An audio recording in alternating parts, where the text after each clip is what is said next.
जय हिंद। नमस्कार दोस्तों, स्वागत है आप लोगों का करंट अफेयर्स का डोज 10 मिनट रोज में। आज 28 सितंबर 2020 वार सोमवार है। तो आइए फटाफट से आज के इंपॉर्टेंट करंट अफेयर्स और उससे जुड़े इंपॉर्टेंट फैक्ट्स की बात कर लेते हैं। सबसे पहले पूर्व केंद्रीय मंत्री जसवंत सिंह जी का निधन हो गया है। तो बड़े दुख के साथ कहना पड़ रहा है कि पूर्व केंद्रीय मंत्री जसवंत सिंह जी का निधन हो गया है। और जसवंत सिंह जी की अगर मैं बात करूं तो ये बाड़मेर राजस्थान से बिलोंग करते थे। यहीं से ये काफ़ी बार जो है सांसद भी रहे हैं। 27 सितंबर को इनकी डेथ हो गई है। काफ़ी लंबे समय से बीमारी के कारण ये कोमा में चल रहे थे। 82 साल की आयु में इनका निधन हो गया है। 1960 में सेना से मेजर के पद से इस्तीफा देकर ये राजनीति में आए थे और 1998 से 2004 तक जो राष्ट्रीय जनतांत्रिक गठबंधन की सरकार थी, अटल बिहारी वाजपेयी उस समय भारत के प्रधानमंत्री होते थे, उसमें ये वित्त, रक्षा और विदेश मामलों के मंत्री रहे हैं। इसके अलावा मैंने बताया था इसी सप्ताह जो है पूर्व ऑस्ट्रेलियाई क्रिकेटर जो है डीन जोन्स, इनका भी जो है निधन हो गया था हार्ट अटैक के कारण। और कोरोना के कारण जो हमारे साउथ के प्रमुख सिंगर थे बाल सुब्रमण्यम जी, उनका भी निधन हो गया था। इनको जो है पद्म भूषण और पद्मश्री पुरस्कार भी मिल चुका है। इसके बाद आगे बढ़ते हैं। वर्ल्ड टूरिज्म डे यानी कि विश्व पर्यटन दिवस की थोड़ी सी बात कर लेते हैं। वर्ल्ड टूरिज्म डे 27 सितंबर को हर साल मनाया जाता है। इस समय कोरोना महामारी के कारण विश्व भर में जो हमारा टूरिज्म इंडस्ट्री है उसमें काफ़ी सारी मंदी आई हुई है। अगर मैं एक आंकड़े के अनुसार बताऊं, हर 10 में से एक आदमी पर्यटन से जुड़ा हुआ है पूरी दुनिया के अंदर। और इस समय यहाँ पर बेरोजगारी की काफ़ी समस्या है। इस बार जो है हमारा वर्ल्ड टूरिज्म डे है, इसकी जो थीम रखी गई है वो है टूरिज्म एंड रूरल डेवलपमेंट। आप यहाँ देख सकते हैं। इसका हर साल एक होस्ट कंट्री होता है, मेजबान देश होता है, लेकिन पहली बार ऐसा हो रहा है कि होस्ट कंट्रीज़ का पूरा एक समूह बनाया गया है। यानी कि ग्रुप में जो है 5 होस्ट कंट्री एक साथ रखे गए हैं: अर्जेंटीना, ब्राज़ील, पैराग्वे, उरुग्वे और चिली। आपको मुझे कमेंट बॉक्स में टाइप करके ये बताना है ये पाँचों देश किस महाद्वीप में पड़ते हैं।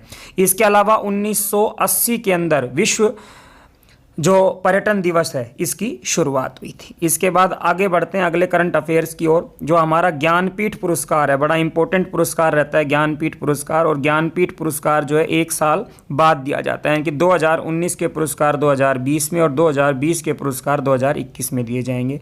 पहले तो मैं ज्ञानपीठ पुरस्कार के बारे में बता दूं। ज्ञानपीठ पुरस्कार हमारे संविधान की अनुसूची 8 में वर्णित जो 22 भारतीय भाषाएं हैं उनमें साहित्य के क्षेत्र में विशेष कार्य के लिए आजीवन योगदान के लिए दिया जाता है। यानी कि केवल एक भाषा में नहीं, 22 जो हमारी भारतीय भाषाएं हैं अनुसूची 8 में, उसमें से किसी में भी ये दिया जा सकता है। इस बार का जो ज्ञानपीठ पुरस्कार दिया गया है वो मलयालम के साहित्य के मशहूर कवि अक्कित्तम अच्युतन नंबूद्री को दिया गया और ये केरल के हैं। कहाँ के हैं जी? ये केरल के, मैं आपको बता दूं। और मलयालम के छठे कवि हैं जिनको ज्ञानपीठ पुरस्कार मिला है। ज्ञानपीठ पुरस्कार में 11 लाख रुपए की पुरस्कार राशि दी जाती है और यह पुरस्कार 1965 में शुरू हुआ था। पहला जो ज्ञानपीठ पुरस्कार था वो भी एक मलयालम साहित्यकार को दिया गया था जिनका नाम था जी शंकर कुरूप। इसके बाद आगे बढ़ते हैं, अगले करंट अफेयर्स की ओर बढ़ते हैं। किसान बिल को राष्ट्रपति ने दी मंजूरी। तो देखिए किसान बिल काफ़ी चर्चा में है, ठीक है, काफ़ी समय से। पहले तो मैं बता दूं इनके ऊपर काफ़ी विवाद चल रहा है।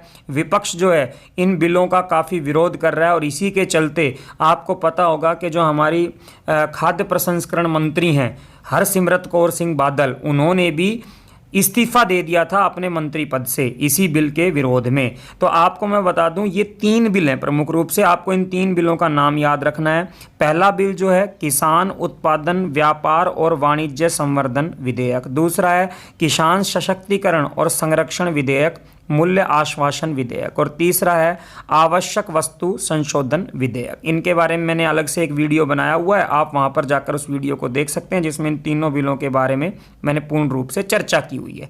ये बिल जो है एक अध्यादेश के रूप में 5 जून 2020 को लागू किए गए थे। अध्यादेश जो है जिसे ऑर्डिनेंस कहते हैं, जब संसद सत्र में ना हो तो उस समय अगर राष्ट्रपति को ऐसा लगता है कोई जरूरी कानून लेकर आना है तो उस समय अध्यादेश के द्वारा कानून लाया जा सकता है, लेकिन 6 महीने के भीतर उसे संसद द्वारा पारित करवाना होता है।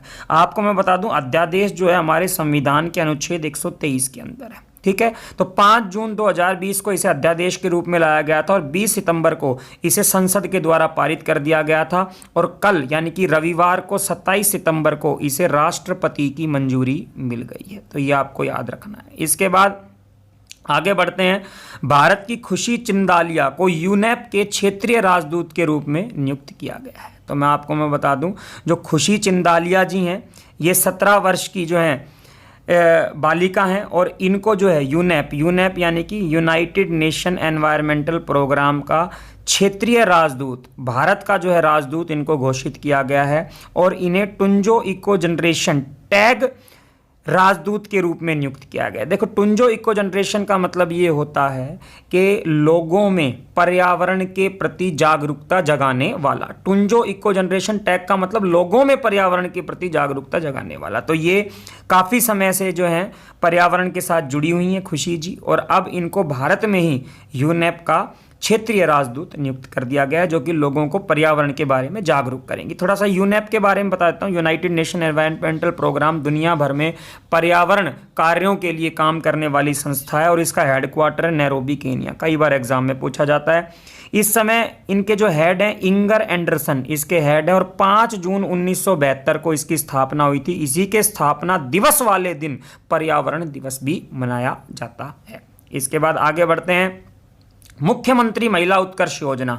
तो मुख्यमंत्री महिला उत्कर्ष योजना लागू की गई है गुजरात सरकार के द्वारा, आपको याद रखना है MMUY। मुख्यमंत्री महिला उत्कर्ष योजना जो शुरू की गई है कौन सी सरकार के द्वारा? गुजरात सरकार के द्वारा। ठीक है। इस योजना के तहत जो राज्य में महिलाओं के सेल्फ हेल्प ग्रुप बनाए जाएंगे, समूह बनाए जाएंगे जिनको ब्याज मुक्त ऋण दिया जाएगा और एक समूह में 10 महिलाएं होंगी, यानी कि महिलाओं का एक समूह मिलकर ऋण लेगा और ये जो ऋण होगा ब्याज मुक्त होगा। इसके ऊपर सरकार कोई भी जो आप लोगों का ब्याज नहीं लेगी, इंटरेस्ट नहीं लेगी। और ये जो ऋण होगा 50,000 रुपये तक का ऋण होगा। शहरी और ग्रामीण क्षेत्र दोनों में ये ऋण दिए जाएंगे। ठीक है। थोड़ा सा गुजरात राज्य के बारे में मैं आप लोगों को बता देता हूँ। देखो, गुजरात जो राज्य है एक पश्चिमी भारतीय राज्य है। इनफैक्ट भारत का सबसे पश्चिमी राज्य है। ये देखिए यहाँ पर ये गुजरात है। ठीक है। गुजरात के अंदर ही एक जगह है आप लोगों का सर क्रीक, ये हमारे भारत का सबसे पश्चिमी बिंदु भी। यहाँ पर गुहार मोती को हम भारत का सबसे पश्चिमी बिंदु मानते हैं। इसकी कैपिटल जो है गांधीनगर है। ठीक है। हालांकि गुजरात का सबसे बड़ा जो शहर है वो अहमदाबाद है, लेकिन इसकी जो कैपिटल है वो गांधीनगर है। ठीक है। इसके गवर्नर इस समय आचार्य देवव्रत वैसे हरियाणा के कुरुक्षेत्र से बिलोंग करते हैं। इस समय ये यहाँ के गवर्नर हैं और विजय रूपानी जी यहाँ के चीफ मिनिस्टर हैं इस समय। लोकसभा में गुजरात की 26 सीटें हैं, राज्यसभा में 11 सीटें हैं और विधानसभा के अंदर 182 सीटें हैं। ऊपर आई बटन में मैंने सभी राज्यों के गवर्नर और जितने भी आपके चीफ मिनिस्टर्स हैं और लोकसभा राज्यसभा की सीटों का एक पूरा वीडियो का लिंक दिया हुआ है, आप वहाँ पर जाकर देख सकते हैं। तो आज के ये करंट अफेयर थे इंपॉर्टेंट। आई होप आप लोगों के लिए ये बेनिफिशियल साबित होंगे। आप इसको ज़्यादा से ज़्यादा वीडियो को शेयर कर दें। देखिए, ज्ञान जो है शेयर करने से बढ़ता है, बांटने से बढ़ता है। अगर बांटने के लिए मैं ये वीडियो नहीं बनाता तो फिर मैं किस लिए बनाता? ठीक है। तो प्लीज़ इसको शेयर कर दें। कल फिर मिलते हैं एक नए करंट अफेयर्स के वीडियो के साथ।